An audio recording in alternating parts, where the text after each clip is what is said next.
نحمدہ و نصلی علی رسولہ الکریم وعلی اہل بیتہ الطیبین الطاہرین۔ اعوذ باللہ من الشیطان الرجیم، بسم اللہ الرحمن الرحیم۔ معزز ناظرین، السلام علیکم ورحمۃ اللہ وبرکاتہ۔ پروگرام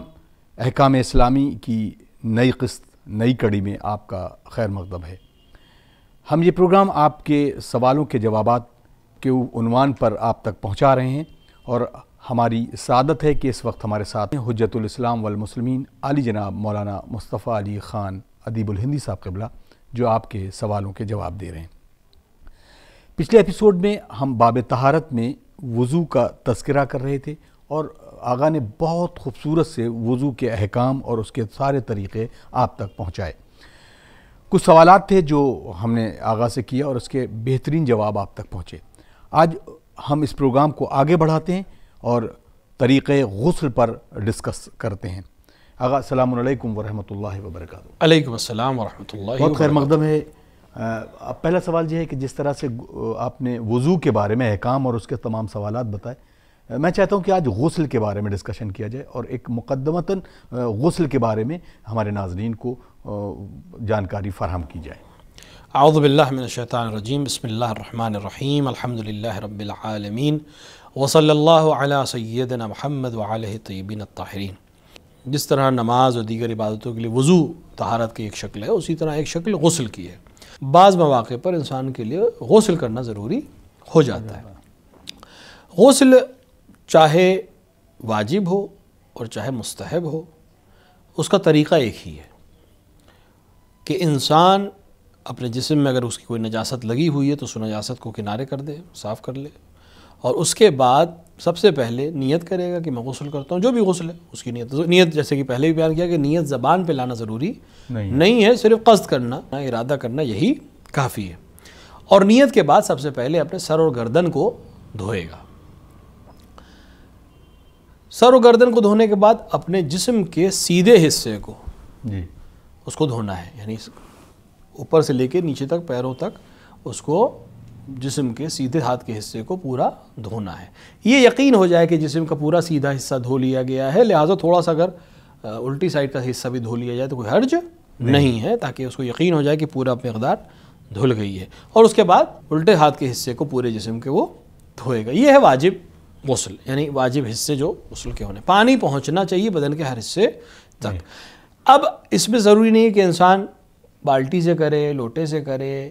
مگ سے کرے، جگ سے کرے، شاور سے کرے،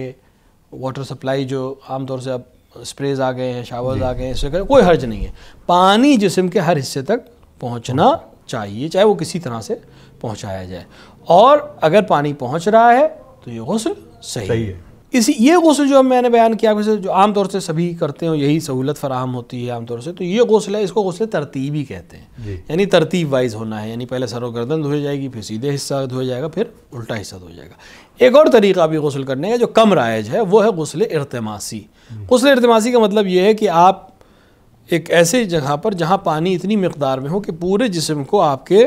اپنے اندر لے لیں، یعنی آپ اپنے جسم کو ڈوب کر اس کے اندر پورے پانی کو اپنے پورے جسم تک پہنچا سکتے ہو۔ عام طور سے کسی بڑے حوض میں، سوئمنگ پول میں، دریا میں، ندی میں، جھرنے میں، کہیں پہ بھی یہ غسل کیا جا سکتا ہے جہاں پورا جسم پانی میں ڈوب جائے، جس کو اپنی زبان میں عرف میں ڈبکی لگانا کہتے ہیں۔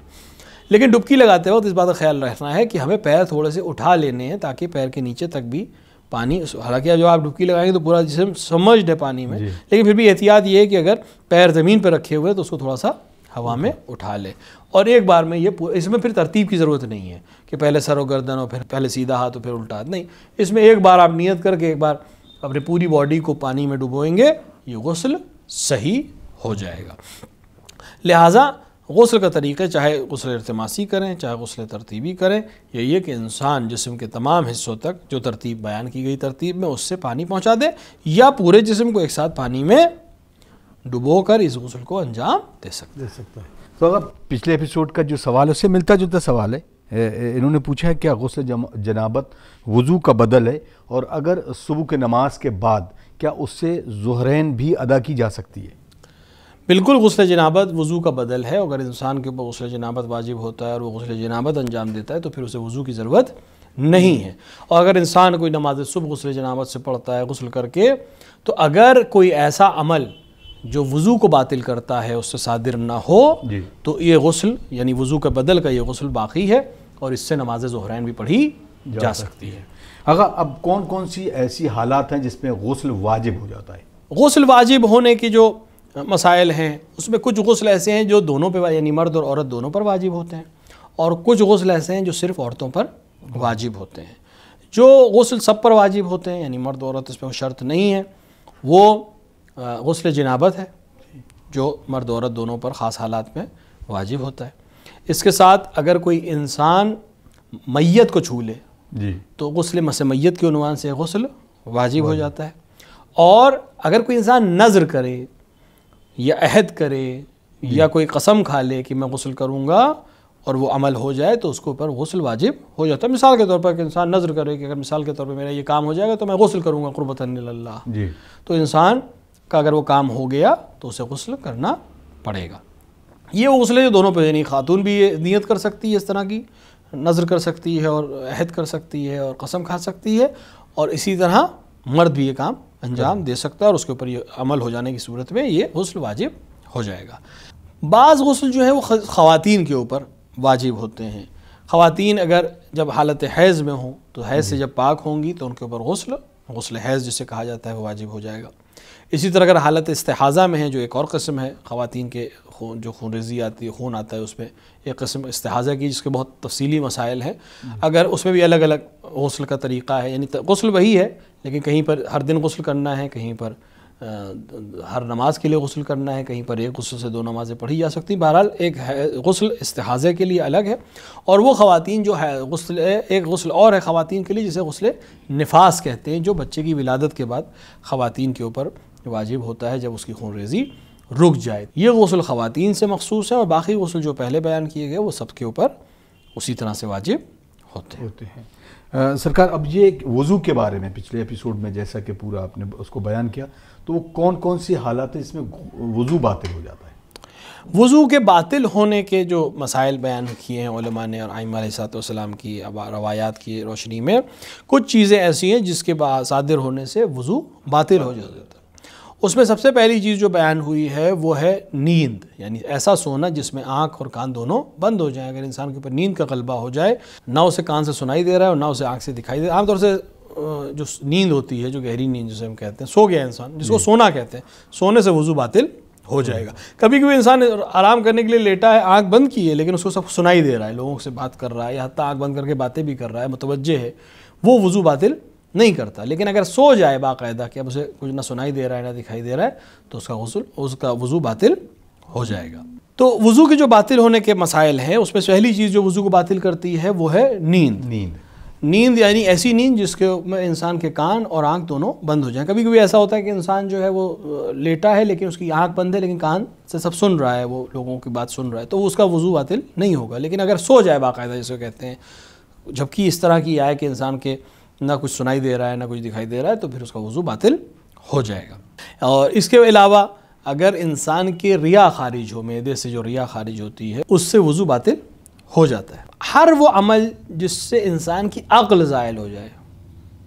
مستی یا کوئی ایسی چیز جس سے عقل زائل ہو جائے انسان کی، یا بے ہوشی، اس سے بھی وضو باطل ہو جاتا ہے۔ اور ہر وہ عمل جس سے انسان پر غسل جنابت واجب ہو جائے اس سے بھی وضو باطل ہو جاتا ہے۔ کچھ اب سوال ہیں اور یہ سوال بھی لے لیتے ہیں۔ اگر سوال یہ ہے کہ اہل سنت کہتے ہیں کہ بسم اللہ الرحمن الرحیم کسی ذبیحہ کو ذبح کرتے ہوئے کہنا جائز نہیں ہے۔ آغا سید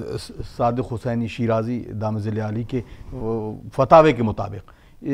کیسے مطلب کیا جائز ہے، کیا کہنا چاہیے اور کیسے اس کے لیے حکم صادر ہوتا ہے؟ بعض اہل سنت علماء اس بات پر نظریہ دیتے ہیں کہ چونکہ رحمان الرحیم اللہ کی رحمانیت کی صفت ہے لہٰذا ذبیحہ کے وقت اس کو نہیں کہنا چاہیے، لیکن مرجع علی قدر حضرت آیت اللہ العظمہ سے صادق حسینی شیرازی کی نظر میں انسان ذبیحے کے وقت بسم اللہ الرحمن الرحیم کہہ کر ذبح کرے، اگرچہ اگر صرف بسم اللہ کہتا ہے تب بھی اس کا ذبیحہ صحیح ہے، کیونکہ اللہ کا نام لینا کافی ہے، چاہے بسم اللہ کہے چاہے اللہ اکبر کہے یا کوئی اور جملہ کہے صحیح ہے، لیکن بسم اللہ الرحمن الرحیم چونکہ قرآن کی آیت بھی اور ہر عمل سے پہلے بہتر ہے کہ انسان بسم اللہ الرحمن الرحیم کو زبان پر جاری کرے، لہٰذا اگر ذبیحہ کے وقت بھی وہ بسم اللہ الرحمن الرحیم کہہ رہا ہے تو بہترین عمل ہے اور اس میں کوئی حرج نہیں۔ ایک خواہر کا سوال ہے کہ نماز پڑھتے وقت سامنے تصاویر کا ہونا، اس کے لیے نماز کے لیے کیا حکم ہے؟ کیا تصاویر کو ہٹا دیا جائے یا اگر نماز ادا کر لی جائے تو کیا دوبارہ نماز پڑھنی پڑے گی؟ نماز کے مکان میں یا نمازی جس جگہ پہ نماز پڑھ رہا ہے اس کے شرائط میں سے ایک چیز یہ ہے کہ اس کے سامنے کوئی تصویر نہ ہو، لیکن یہ اگر انسان کے سامنے کوئی کسی جاندار کی تصویر موجود ہے، پینٹنگ ہے یا کوئی تصویر لگی ہوئی ہے، تو نماز کے لیے مکروہ ہے کہ وہاں پر کوئی تصویر ہو یا کوئی اس طرح کی چیزیں ہوں جو جاندار چیز کی تصویر ہو۔ لہٰذا اگر ان کے سامنے جیسے کوئی تصویر لگی ہوئی ہے، آج کل کے کیلنڈرز ہوتے ہیں اس طرح کی چیزیں، تو اس کو ہٹا دیں، بہت مناسب ہے، یا اس کو پلٹ کر رکھ دیں تاکہ وہ سامنے، البتہ کراہیت ہے، یعنی اگر وہ نماز پڑھ چکی ہیں تو نماز صحیح ہے، اور عبادت میں جب کراہیت کی بات ہوتی ہے تو اس کا مطلب ہوتا ہے کہ ثواب کم ہو جائے گا، نماز صحیح ہے لیکن اس کا ثواب کم ہو جائے گا، لہٰذا اگر ثواب صحیح سے حاصل کرنا چاہتے ہیں تو اس طرح کی چیزوں سے یا ہٹا دیں یا گھر میں کوئی ایسی جگہ رکھ لیں جہاں پر نماز پڑھنے کا ہمیشہ اہتمام کریں۔ مستحب بھی ہے کہ انسان گھر میں کوئی مخصوص جگہ اپنے لیے نماز پڑھنے کے لیے مخصوص کر دے، کیونکہ اگر حالت احتضار کے سلسلے میں جیسا کہ علماء نے بیان کیا ہے کہ حالت احتضار جب انسان کی جان کنی کا عالم ہوتا ہے تو روایات میں ہے کہ اس کو اس جگہ لے جائے جہاں وہ نماز پڑھتا ہو، تو بہت اچھا ہے کہ گھر میں ایک انسان ایک حصے کو مخصوص کر دے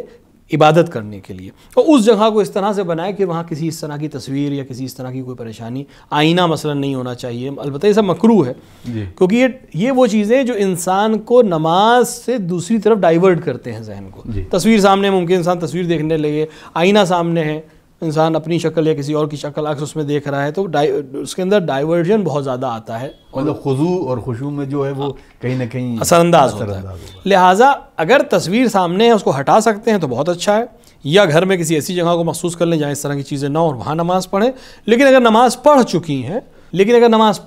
تو ان کی نماز صحیح ہے اور اس کو دوبارہ قضا کرنے کی کوئی ضرورت نہیں ہے۔ لباس کے اوپر اگر جیسے بہت سارے لوگ لباس کے اوپر کچھ فوٹوز اور کچھ اس طریقے جاندار لوگ تصاویر بنی ہوتی ہیں تو اس کے لیے اس پہ نماز پڑھنا کس طریقے کا حکم ہے؟ اس کا بھی حکم وہی ہے جو تصویر کا حکم ہے، یعنی کراہیت ہے، یعنی انسان اگر کسی ایسے لباس پہ نماز پڑھ رہا ہے جس پہ تصویر بنی ہوئی ہے کسی جاندار کی،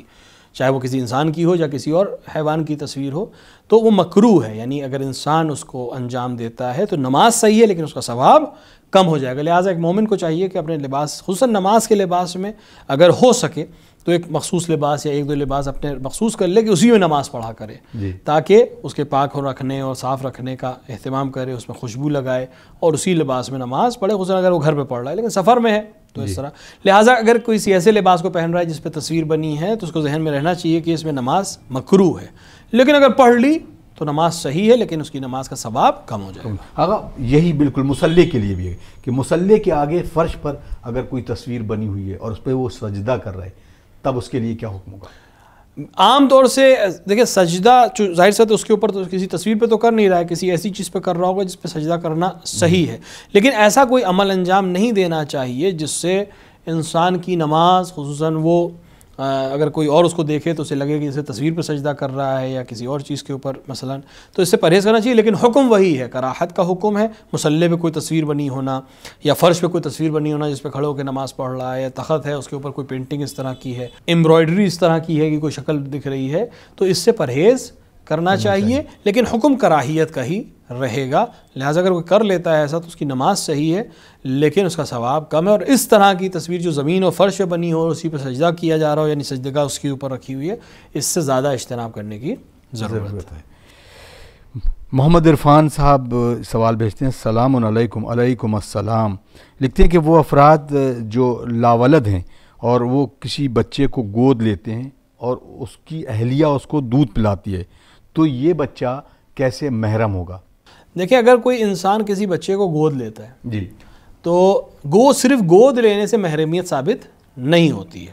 محرمیت ثابت کرنے کا صرف ایک ہی طریقہ ہے کہ مثلا اس خاتون کا یا اس خاتون سے کسی ایسے رشتہ دار کا وہ دودھ پی لے جس کی وجہ سے یہ محرم ہو جائیں خاتون کے دوسرے بچوں کے لیے، جس کو ہم رضائیت کے ماحول یعنی دودھ کے بھائی یا دودھ پلائی کی وجہ سے جو رضائیت کی وجہ سے شریکی بھائی کہلاتے ہیں۔ تو اس کو مثلا یہ خاتون اس بچے کو اگر دودھ پلائے تو یہ بچہ اس خاتون کے لیے، اس کے شوہر کے لیے اور اس کے بھائی جتنے اس خاتون کے اگر دوسری کوئی اولاد ہے یا دوسرے کوئی رشتہ دار ہے تو ان کے لیے محرم ہو سکتا ہے، بشرطے کہ یا 15 مرتبہ دودھ پلائے اس بچے کو، جی، یا دن بھر میں پورا دن اور رات ملا کر اس طرح سے ملا کر دودھ پلایا کہ کہا جائے کہ اس بچے کے جسم پر جو گوشت ہے وہ اس دودھ کے پینے کی وجہ سے ہے، اس کی ہڈیاں جو مضبوط ہوئی ہیں وہ اس دودھ کے پینے کی وجہ سے ہوئی ہیں۔ اور دوسری شرط اس میں یہ ہے کہ کوئی اور چیز بیچ میں یہ بچہ نہ کھاتا ہو، یعنی ابھی صرف دودھ پیتا ہو، اور اس کی عمر 2 سال سے زیادہ نہ ہو۔ لہٰذا اگر بچہ 2 سال سے کم کا ہے تب دودھ پینے سے یہ شرائط اور محرمیت حاصل ہو سکتے ہیں، وَإِلَّا یہ محرمیت حاصل نہیں ہوتی۔ تو اس اگر ضمن میں ہم رشتوں کی بات کریں کہ مثلا بھتیجا ہے، بھانجا ہے، اس طریقے کے کہ جو اس خاتون کے لیے محرم ہوگا لیکن وہ اس شوہر کے لیے نامحرم ہوگا، تو اس کے لیے کیا شریعت کہتی ہے؟ دیکھیے اگر دودھ پلا دے، خاتون دودھ پلا دے تو پھر محرمیت تو دونوں کے لیے ثابت ہو جائے گی، لیکن کچھ رشتے ایسے ہوتے ہیں جن سے ابھی اگر دودھ نہیں پلایا ہے تو کچھ بچے اس خاتون کے لیے تو مثلا محرم ہیں لیکن اس کے شوہر کے لیے محرم نہیں ہیں۔ لیکن اس میں اگر دودھ کے مسائل کو حل کر لیا جائے یا ان رشتوں کو جو بہت نزدیکی رشتے ہوتے ہیں، جیسے جو زوجہ ہے کسی شخص کی اور انسان اس سے مباشرت کر چکا ہے، تو پھر اس کے جتنے بھی نیچلے رشتے ہوتے چلے جائیں گے یا اوپر کے رشتے ہوتے چلے جائیں گے، بیٹی ہے، بیٹی کی بیٹی ہے، ماں ہے، وہ ماں کی ماں ہے، یہ سب اس شوہر کے لیے محرم ہوتے چلے جائیں گے۔ لیکن اب جیسے بھانجی ہے یا بھتیجی ہے، یہ محرم نہیں ہوں گے، مگر یہ کہ یہ خاتون اس بچے کو دودھ پلا دے، دودھ پلانے کے نتیجے میں یہ اس شوہر کے لیے بھی بچے کے حکم میں آ جائیں گے اور یہ محرم ہو جائیں گے۔ لیکن دودھ کی شرائط وہی ہے کہ 2 سال سے کم عمر کے ہوں اور 15 مرتبہ یا دن بھر میں اتنا دودھ پیے کہ کہا جائے کہ اس بچے نے جو گوشت اس کا بدن پہ ہے اور جو ہڈی اس کی مضبوط ہوئی ہے وہ اس دودھ کے پلانے کی وجہ سے۔ اگر مثلا یہ تو ایک خاتون کے لیے ہوا، مطلب اگر لڑکی ہے اس کو گود لیا ہے اور اس میں دودھ پلایا ہے اور رشتے میں اس کے لیے مطلب جو زوجہ ہے اس کے لیے محرم ہے، لیکن اگر باپ اپنی طرف سے کسی رشتے کو لاتا ہے اور وہ لڑکا ہے تو اس زوجہ کے لیے وہ کیسے محرم ہوگا؟ کوئی فرق نہیں پڑتا کہ گود لیا وہ بچہ لڑکی ہے یا لڑکا ہے، اس سے کوئی فرق نہیں پڑتا۔ اگر اس نے دودھ پی لیا اس خاتون کا ان شرائط کے ساتھ جو بیان کیے گئے تو دونوں کے لیے محرم ہو جائیں گے۔ اگر اس سے فرق نہیں پڑتا کہ وہ لڑکی گود لی گئی ہے یا لڑکا گود لیا گیا ہے، جیسے ہی اس خاتون کا دودھ پیا اور وہ شرائط جو 15 مرتبہ دودھ پینے کے ہیں یا دن بھر پورے دن اور رات ملا کر دودھ پینے کے ہیں، جیسے ہی پیے دونوں کے لیے وہ محرم ہو جائیں گے۔ چلیے، ایج کا کچھ باؤنڈیشن ہے کہ اس ایج کے تک گود